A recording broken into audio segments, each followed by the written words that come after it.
Hello YouTube, so today we've got pretty miserable and foggy day in UK. It's unpleasant, it's rainy, but it doesn't matter because we go into Norway! We come in! Our journey begins in Manchester, United Kingdom. From there we flew to Oslo in Norway, where we begin our road trip.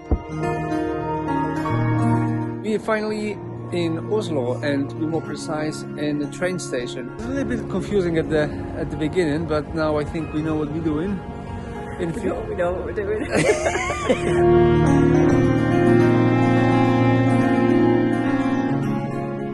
For those who's got oversized luggage and they don't want to drag it with them, the best idea is to leave it in a like sort of locker room. So you pick the locker size you want, go to the little terminal, tell it if you want upper or lower, and then it asks you to pay with contactless. So yeah, we're here finally in Oslo. Behind us we've got Opera House. Building work on Opera House started in 2003 and finished in 2007. It's pretty impressive building.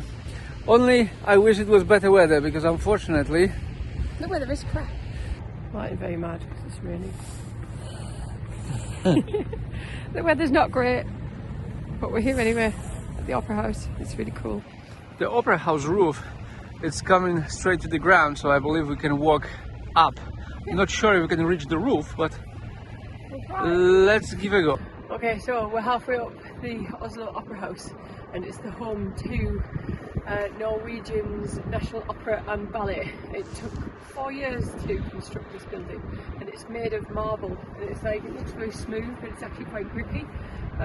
We're not here in the best weather, so we're testing it because it could be slippy, but it's not. So we're going to go all the way up and see what the view is like at the top. Such a beautiful weather!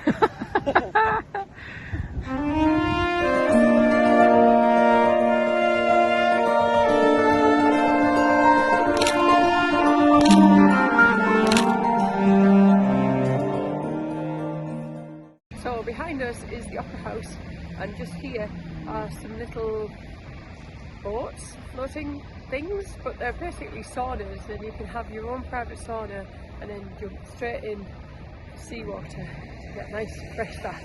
But as Martin said, it's just really going in the water in bad weather, so we're not going to do it. We pass it this we time. passed this time.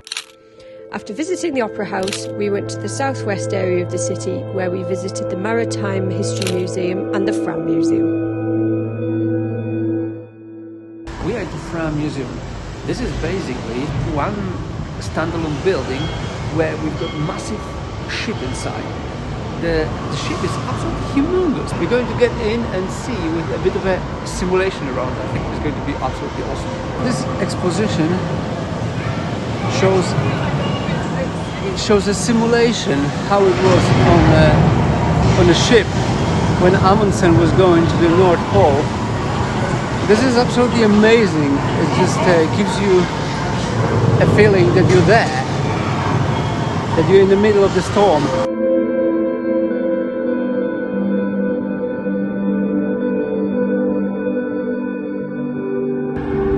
Are you steering?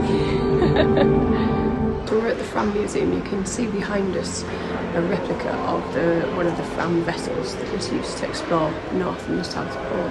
There were several expeditions done by Amundsen and Nansen. That's right. And there were a couple of really good replica ships here. This is the smaller of the two. We're going to go and have a look at them.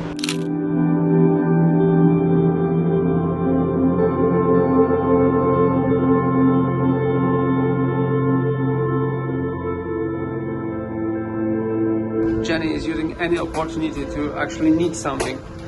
This is so I told you, to me everything is knitting.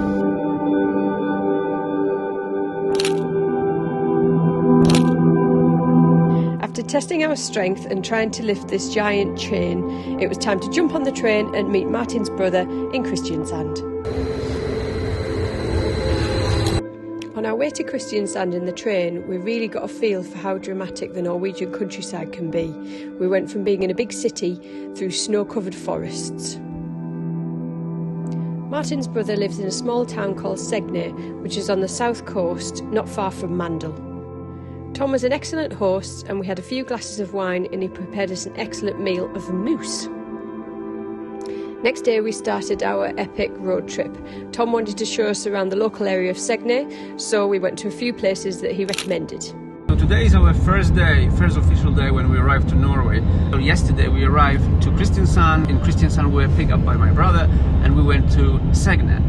And from Søgne today we're traveling more towards the Stavanger direction, towards Mandal. We passed the Mandal just now, and then we go in towards Skrilja, where we're going to see some cool views.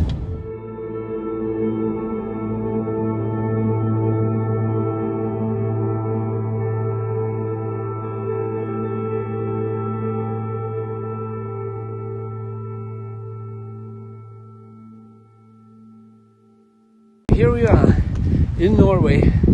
Well, our aim during this trip is to show the real face of Norway in any weather, because most of the videos you can find on YouTube they were made in exceptionally good weather, suggesting that Norway having this amazing cool weather. However, the truth is different. Like today, it's very misty. The temperature is not too bad. It doesn't stop us from exploring area around. The place is absolutely incredible. Just look at that.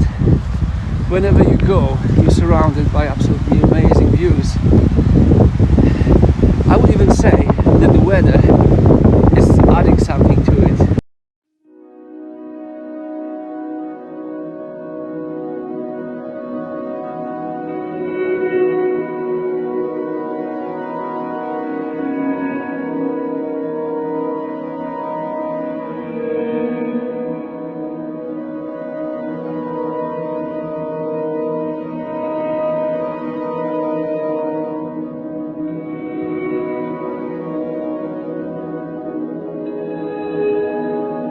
Calmness, the peacefulness of this place, it's just amazing.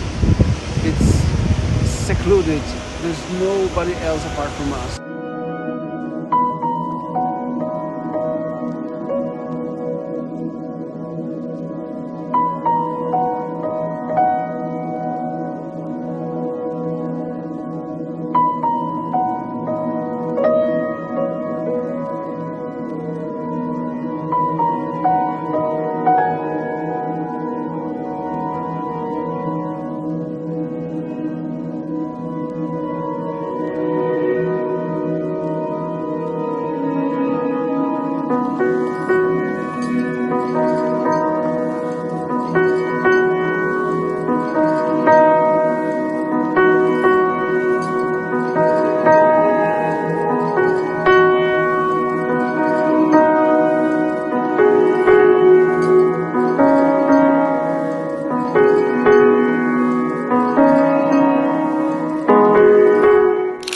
Waterfall at Skøpet, we went to Lindesnes Lighthouse, which is on the southernmost tip of Norway. The lighthouse was built in 1915, although the station was first built in 1656 to mark the entrance to Skagerrak. During the Second World War, the lighthouse was taken over by Germans and was used as a watchtower.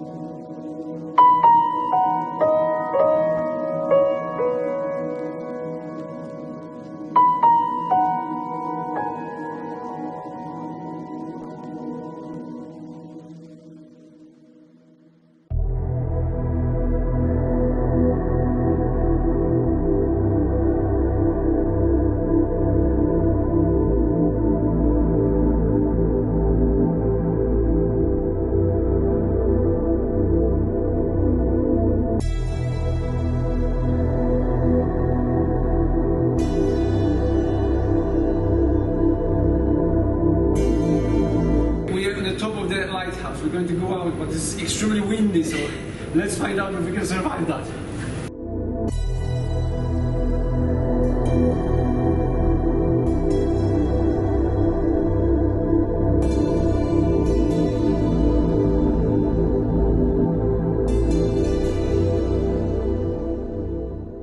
The lighthouse is still actually used, and there's also a museum underneath in the tunnels where they display pictures of different lighthouses from around Norway.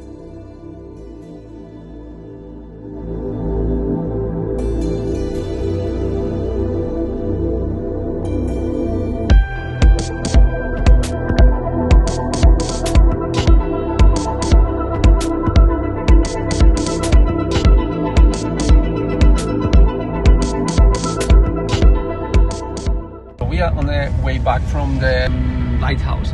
The experience was absolutely awesome. We're tired, our faces are we've been bitten by a wind. However, we're all happy. So now we're going to check if we can catch some fish. Very good, Johnny. Anyone can fish in the fjords in Norway. You don't need a permit. The only time you need a permit for fishing is if you're going to fish in the lakes. The only person who was lucky that day when we went fishing was Tom. Any fish that were too small were returned to the fjord.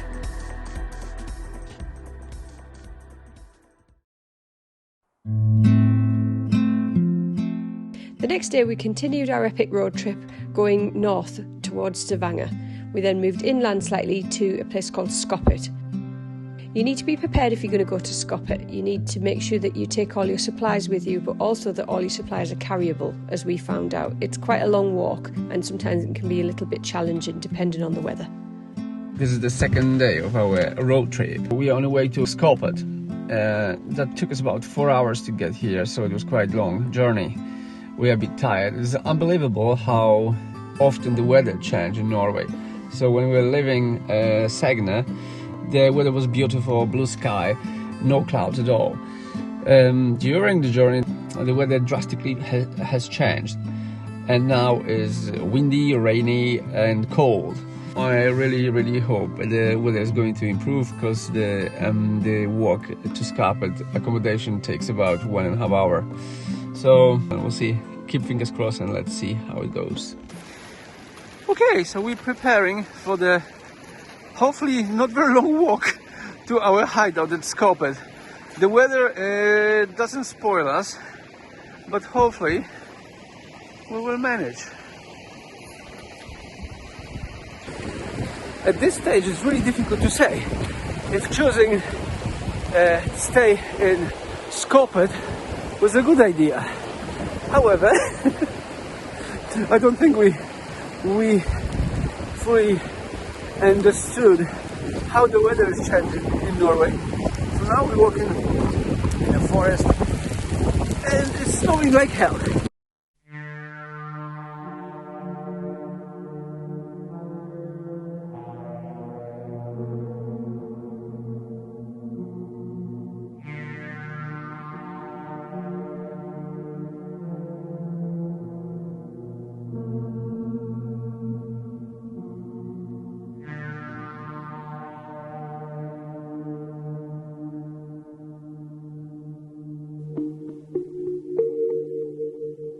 We are 2 hours in our walk. We're completely wet. I feel like I've got the water everywhere.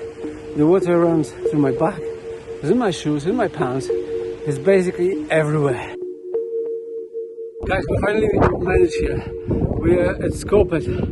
Right, so this is official. We made it. We are in Skøpet, in the middle of nowhere, in Norway. So it was difficult work, but it was completely, I can already say it was worth it, because look at the view behind me. It's just incredible, incredible place. And what is also cool, those little houses we're staying in, they are warm inside, they are clean, they are very pleasant. So after a demanding walk, that's going to be really nice, it's going to be rewarding.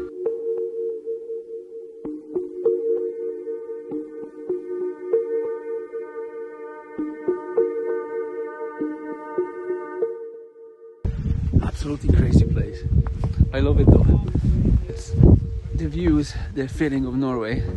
I suppose this is it's even better than we expected. Skøpet is designed to be completely eco-friendly. There's no electricity power points and there's no hot water. The lights are powered by solar panels which work during the day, but at night everything is lit by candle. The only hot water that you can get is going to be heated by this sauna, which is near to the lake.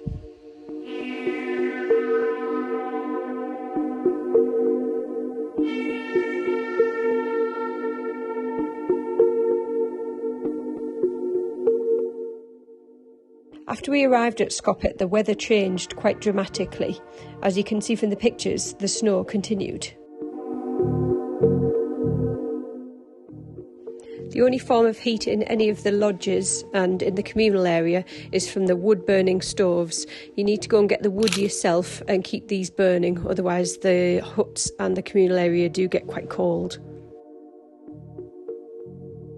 In the evening, we made our way over to the communal area where there's a fully stocked kitchen with everything you can think that you'll need. Tom made his own version of fiskesuppa, which is a Norwegian dish which usually includes bits of fish and it's quite creamy. Tom made ours with prawn. So guys, another entry from Skøpet. We almost ready to go back to the car and move on. We leave Skøpet having made some memories that'll last us a lifetime.